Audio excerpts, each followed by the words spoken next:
In this video, we will look at a workflow for editing global functions.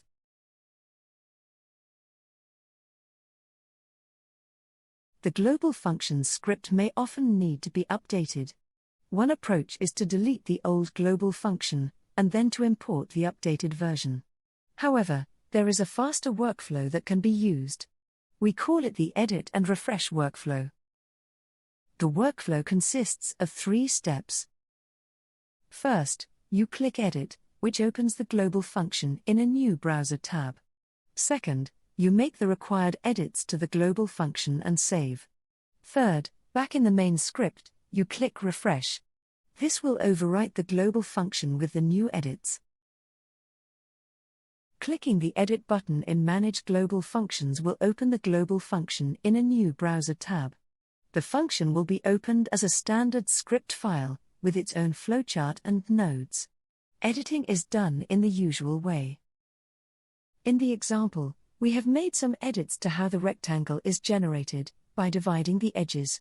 Once the edits have been tested, the new version can be saved to local storage by pressing Ctrl+S. You will see a message appear, telling you that the file has been saved.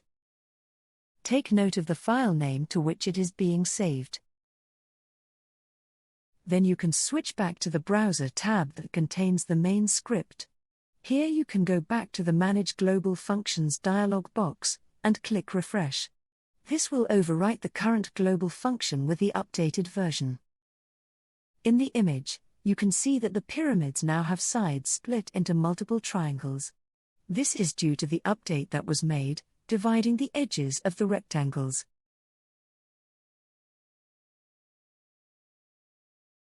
Printing behaves in the usual way.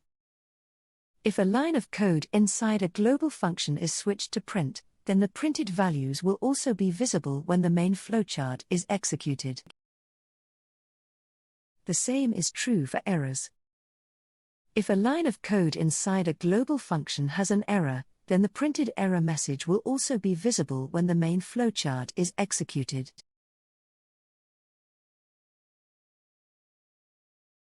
Finally, documentation can also be created for scripts that are to be imported as global functions. Such documentation can be very useful for anyone using the global function. Even for yourself, the documentation can be useful.